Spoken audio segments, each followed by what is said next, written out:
Dobar dan, dragi moji, dobrodošli u novi video. Danas spremamo brzinski hot dog u lisnatom tijestu.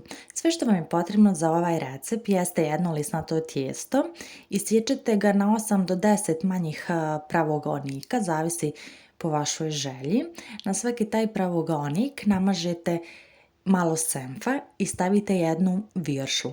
Naravno, možete preko te viršle da stavite i rendani sir, ali ja sam ovaj put pravila samo ovako bez sira.